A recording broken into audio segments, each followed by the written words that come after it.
kemudian menjawab tuduhan Abah Habib Lutfi sedang berupaya ingin menguasai Indonesia itu bagaimana, Ji?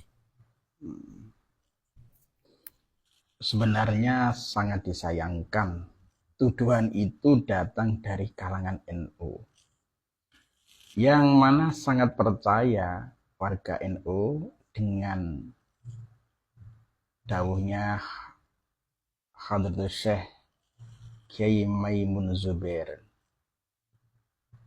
di mana beliau berpesan bahwa aktivis NU tidak boleh terpancing dan bermusuhan dengan habaib. Kalau kamu ingin berpegang sama orang NU yang Habib dan Habib yang NU, peganglah Habib Lutfi. Karena ia ulama Habib yang Jawa serta orang Jawa yang paham Habib. Nah, bagi saya, siapa saja kalau ingin mengenal Abah Lutfi, pertama kali pandanglah beliau sebagai Safinatun Nuh. Beliau ketika berada di Thariqah, artinya beliau menjadi Safinatun Nuhnya Thariqah.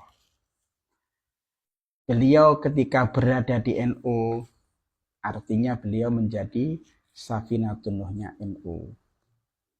Beliau ketika berada di pemerintahan, artinya beliau menjadi Safinatun Nuhnya pemerintahan. Begitu pula dalam ekonomi dan lain sebagainya.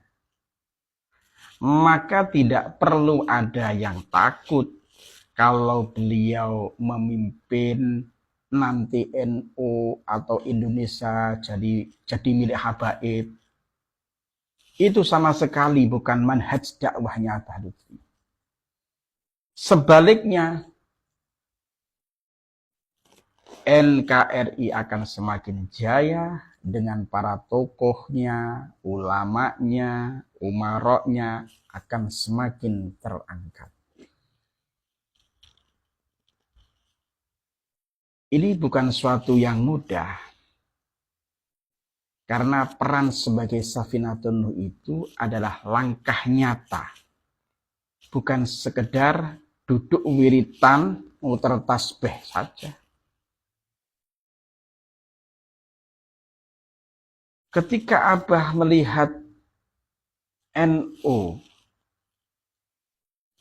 yang bermain anak-anak muda dengan menjadikan NU sebagai alat politik, sementara para kiai-kiai, para sesepuh hanya diperalat sebagai tameng atau kedoknya saja, Abah prihatin sekali. Dari situ Abah ingin mengembalikan NU seperti zamannya Hadratus Syekh Kiai Haji Hasyim As'ari.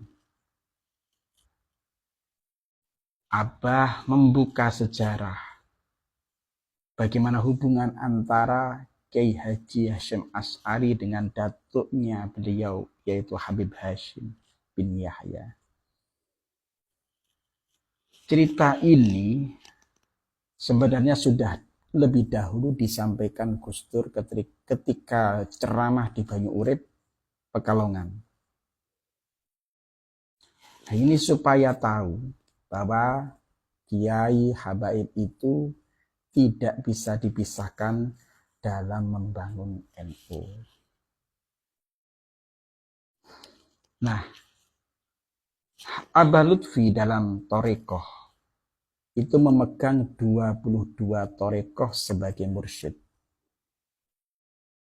Bukan dengan mencalonkan diri, tapi beliau diminta langsung oleh mursyid-mursyid guru-guru beliau, yang tentu ini atas dasar isyarah dari langit. Dan dakwah beliau Abah Lutfi sampai ke dunia internasional.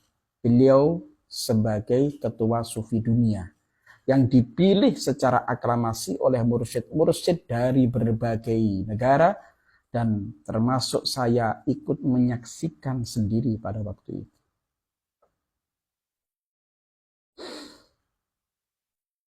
Nah, sekarang jika Abah sudah menjadi tokoh dunia, buat apa Abah menerima jadi Watim Pres? Buat apa Abah ikut jadi tim ses Pilpres kemarin?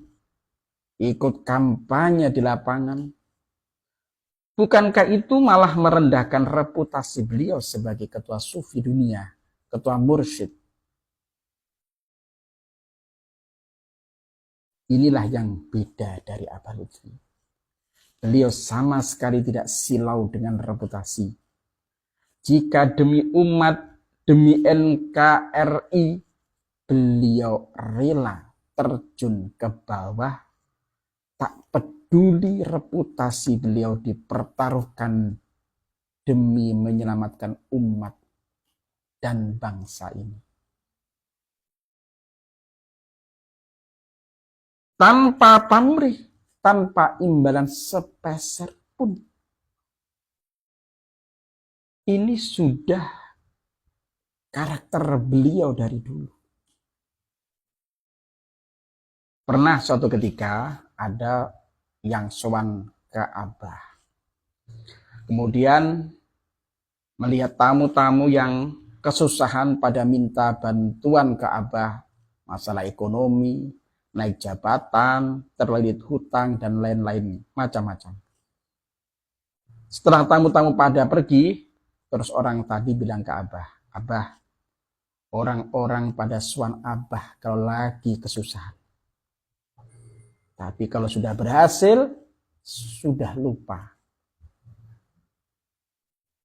Lalu Abah tersenyum santai sambil dawuh. Aku gak maido, yo ngene iki resiko dadi wong tuwa. Masya Allah, tulusnya Abah dalam membantu umat tidak perlu dipertanyakan lagi.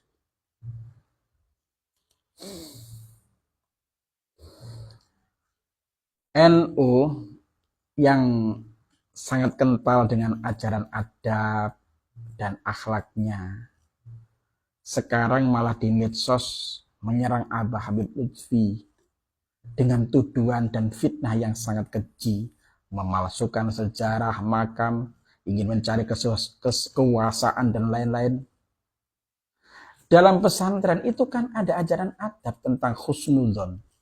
Artinya sebelum ada fakta harus berbaik sangka kepada siapapun, apalagi kepada ulama. Ulama yang habaib, apalagi tokoh dunia. Tapi kalau sudah mengedepankan suudzon, apalagi benci, iri hati, ya sudah keluar dari atap pesantren. Abah Lutfi itu dalam berdakwah sudah sejak lama dekat dengan kekuasaan dan menjadi rujukan di zaman Pak Harto. Abah sering diminta berkunjung ke rumahnya, tapi Abah baru kerso ke rumah Pak Harto setelah lengser. Pada zaman Pak SBY, Abah penasihat khusus kepresidenan. Baru sekarang Abah menerima jadi Watim Pres. Terus orang-orang pada baru tahu. Nah, secara nalar, mestinya mudah sekali kalau Abah ingin mencari keuntungan materi atau kedudukan. Baik untuk Abah maupun keluarga-keluarga Abah. Tapi nyatanya apa? Sama sekali Abah tidak mengambil peluang itu. Dan putra-putra Abah semuanya merintis dari nol. Tidak dari Abah maupun dari kedekatan dengan pejabat-pejabat. Dan perlu diingat oleh kita semua. Berdakwah di dalam pemerintahan itu lebih sulit daripada dakwah di luar pemerintahan. Tetapi Abah mengambil resiko yang lebih sulit ini, maka betapa besar pengorbanannya Abah. Tidak seperti kita tinggal duduk manis di pondok sambil komen-komen. Komennya nyelekit sekali. Ulama su. Masya Allah. Ya, kita berdoa lah. Mudah-mudahan beliau Abah Lutfi dan keluarga beliau diberikan kekuatan, kemakmuran, kesuksesan, keberhasilan. Diberi panjang umur, sehat walafiat, diberi perlindungan selalu oleh Allah Subhanahu wa Ta'ala. Amin ya rabbal alamin. Amin.